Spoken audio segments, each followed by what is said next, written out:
saya Ahmad Rifani, NIM saya B303210004 dari kelas 3A alat berat. Di sini saya ingin mempresentasikan tentang topik 4, yaitu Automatic Timing Advanced Unit. Pembahasan yang pertama yaitu proses pembakaran bahan bakar. Proses pembakaran bahan bakar terbagi menjadi 5. Yang pertama, awal penginjeksian bahan bakar. Pada titik ini, bahan bakar mulai diinjeksikan. Saat penginjeksian bahan bakar disebut juga fuel timing. Yang kedua, delay period adalah waktu yang dibutuhkan oleh partikel bahan bakar untuk menguap dan naik temperaturnya hingga dapat terbakar sendiri. Yang ketiga, uncontrolled combustion. Setelah bahan bakar menguap dan mencapai temperatur pembakaran, maka secara bertahap bahan bakar akan terbakar, sehingga tekanan meningkat dengan tajam pada ruang pembakaran. Apabila titik mulainya uncontrolled combustion ini terlalu awal, maka akan timbul detonasi di dalam ruang bakar. Yang keempat, controlled combustion. Pada kondisi ini, temperatur sudah sangat tinggi, sehingga bahan bakar terbakar dengan sempurna. Dan yang terakhir, akhir proses pembakaran bahan bakar, tekanan di dalam ruang bakar yang sudah sangat tinggi mendorong piston menuju BDC.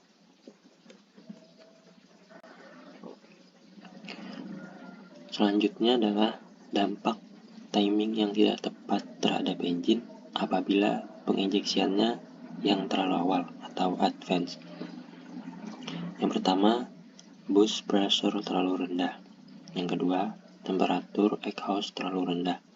Yang ketiga, cylinder pressure terlalu rendah yang dapat berdampak crack pada piston skid, kerusakan pada rod bearing, kerusakan pada gasket cylinder head, dan knocking suara engine kasar.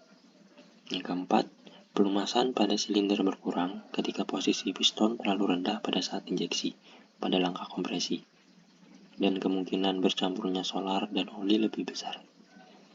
Yang kelima, terbentuknya karbon yang berlebihan di dalam silinder. Yang keenam, asap hitam atau black smoke jika penginjeksian terlalu awal lebih dari 10 derajat. Yang ketujuh, susah di start. Yang ke-8, overheating. Dan yang ke-9, meningkatnya kadar NOx pada gas buang. Selanjutnya, dampak timing apabila terlalu lambat atau retard. Yang pertama yaitu respon engine lambat yang terkadang salah persepsi dengan menyebut low power. Yang kedua, asap hitam atau black smoke saat engine dibebani. Yang ketiga, penggunaan fuel tidak ekonomis. Yang keempat, boost pressure terlalu tinggi. Yang kelima, asap putih saat startup. Yang keenam, high exhaust temperatur. Yang ketujuh, timbul api pada exhaust tank jika timing terlalu retard. Yang ke-8, crack yang diakibatkan panas pada piston crown. Yang ke-9, crack yang diakibatkan panas di bagian bawah cylinder head. Yang 10, exhaust valve terbakar. Yang ke-11, overheating. Dan yang ke-12, meningkatnya partikel pada gas buang.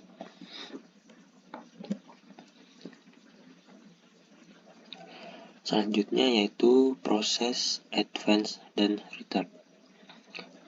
Timing advance terhubung ke camshaft fuel injection pump dan bekerja mengubah posisi camshaft loop terhadap lifter. Apakah mendekat atau menjauh tergantung pada kecepatan engine. Perubahan ini mengakibatkan berubahnya waktu planner bergerak naik untuk melakukan penginjeksian atau sering disebut fuel timing.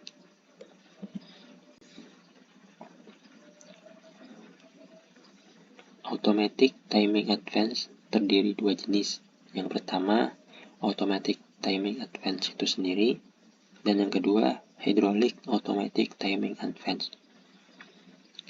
Di sini saya akan menyebutkan komponen dari masing-masing automatic timing advance tersebut.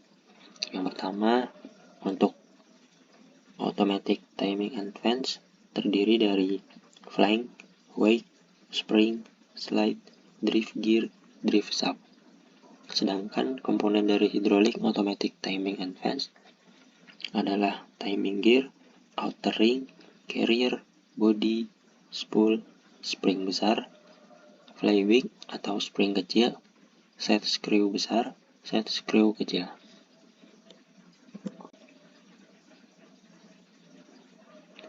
Selanjutnya yaitu cara kerja mechanical automatic timing advance unit. Automatic timing advance terpasang pada bagian depan drive shaft fuel injection pump, digerakkan oleh timing gear engine. Drift gear terhubung ke drive shaft fuel injection pump melalui sistem wake, spring, slide, dan flank. Dua buah slide terikat pada flank dan alur dengan sudut tertentu dari wake dengan slide. Saat gaya sentrifugal terjadi pada wake akibat putaran engine, wake bergerak ke arah luar melawan spring.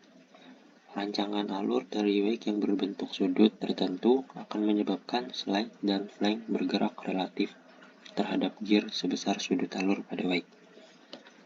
Karena flank terhubung dengan drive shaft fuel injection pump, maka timing fuel injection pump pun berubah. Selanjutnya yaitu apabila timing advance dimulai, gaya sentrifuga dari flywheel melawan gaya spring kecil dan spool bergerak ke kiri. Gerakan ini membuka lubang di bodi sehingga oil yang bertekanan mengalir ke rongga bagian belakang diameter bodi yang besar.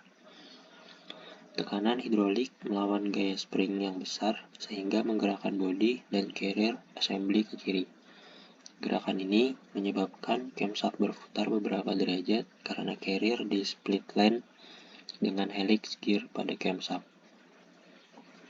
Bodi dan carrier assembly terus bergerak ke kiri hingga lubang bagian kanan tertutup oleh ujung spool. Pada posisi ini, advance unit bergerak maju mundur menutup dan membuka saluran masuk oli di bodi. Selanjutnya yaitu maksimum timing advance. Gambar di atas menunjukkan spool menyentuh screw yang kecil. Bodi dan carrier assembly juga dapat menyentuh retainer dan stop advance jika setelan screw yang kecil terlalu masuk ke dalam retainer. Pada posisi ini, advance yang terjadi maksimal. Selanjutnya adalah retard timing advance. Saat putaran engine turun, gaya sentrifugal flywheel berkurang dan spring yang kecil sanggup melawan, sehingga spool bergerak ke kanan. Gerakan ini menutup ruangan di belakang diameter bodi yang besar dan saluran drain terbuka, sehingga tekanan oli yang berada pada ruang antara carrier dan drive gear hilang. Dan selanjutnya, bodi dan carrier bergerak ke kanan menyebabkan helix drive gear pompa berputar ke arah sebaliknya, beberapa derajat atau retard.